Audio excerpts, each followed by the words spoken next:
leg at the Etihad next week. What a game of football we have just seen, Jolyon and Michael. Incredible. Yeah, absolutely incredible. And it sets it up perfectly for the second leg, doesn't it? I expected a couple of goals tonight, but I didn't think it would be so gung-ho. You're normally a little bit cautious in the first leg. You don't want to give too much away. But right from the start, you know, how a minute, 2 minutes or something, the first goal. Just under a minute 49. And then all of a sudden, you know, everything started happening. And as I say, it wasn't like, you know, punch for, it was swings in games. You think, oh, Madrid are really in control here. They've scored a couple of goals. Are they going to score, you know, go and win the game comfortably? And then City come back into it. And it was an incredible game for a first leg. And I'm expecting a bit more of that, the same in the second leg. It was an incredible game for the neutral. What was it like for someone with his Man City hat on? No, as I said, it was like I anticipated goals and quality, and we've seen that, but just not as much control as I'm used to seeing when I watch Man City, and you expect. But like Mo said, no one had real control for long periods. It was just obviously the two great teams wanting to win, showcasing their qualities in different ways. And as I said, there'll be a few players frustrated overall.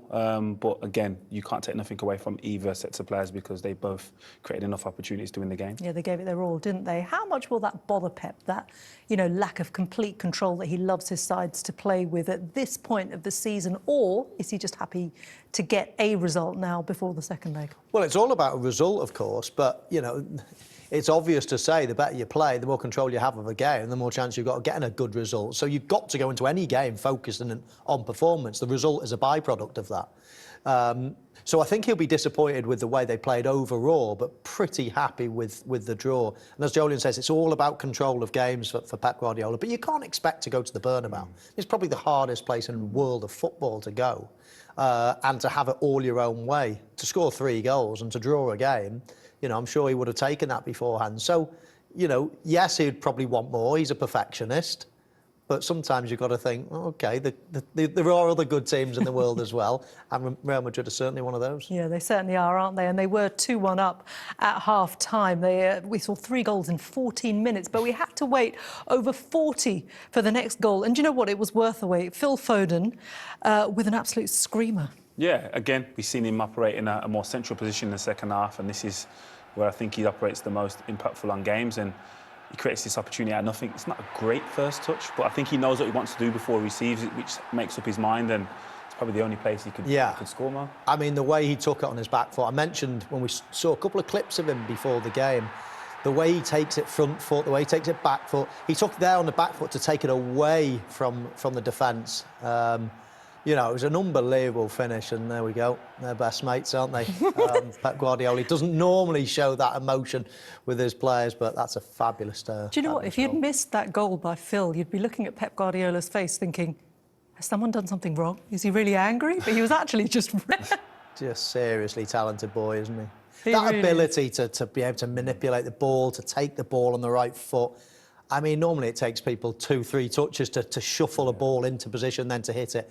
But he just knows where to take it all the time, where, not only which foot to take it off, but where the space is going to be.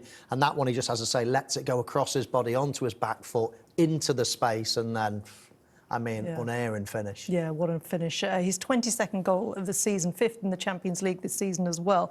So he was sort of someone who you would expect to be scoring goals like that. The third goal for Manchester City came from a very unlikely source, and someone who scored their first goal. It was Guardiola with this one. Yeah, what a place and what an occasion to score your first goal. The Bernabeu, quarter-finals of the Champions League. And I think Jack Grealish did it OK throughout the night in occupying Carvajal and players having to double up on him, which leaves a bit more space. And again, like Phil's, a worse first touch. But he just utilises the bounce and a great finish with his weak foot. It worked, didn't it? The touch worked, but I don't think he meant it to be that big and heavy. But it actually took him into a lovely space. I think it was supposed to go there onto his right foot, but as I say, it bounced off a fair bit. And it was bouncing as well, and the way he hit it was almost... A volley? It was almost a volley, wasn't it? Yeah, which, as I say, it wouldn't have been meant, but a fantastic strike. Yeah, absolutely fantastic. 3 goals for Manchester City, scored outside the box today. And they'd only scored 3 outside the box all season in the Champions League up until this point. And just when you thought that they'd got in control, is this sort of just symptomatic of how the momentum just kept shifting from the game? Because you did think at this point that City could possibly hold out. And then I don't And know if you then did Real think Madrid that, came to be back honest. I don't think for they was ever moments. in. Yeah, I don't think they was ever in control. I don't think ever there was a point where Real Madrid thought they weren't going to score or create opportunities, and they did throughout the game. And as you said, the third goal for them, what a finish!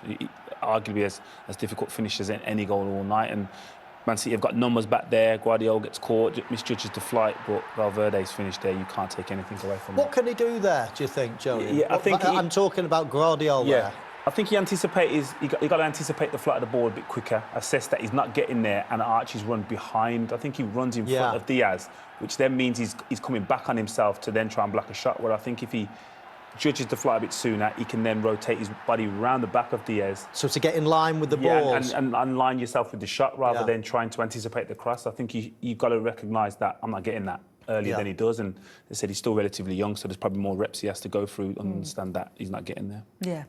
OK, well, Josko Guardiola was the player who got the third goal for Manchester City. It's a goal that keeps them and Real Madrid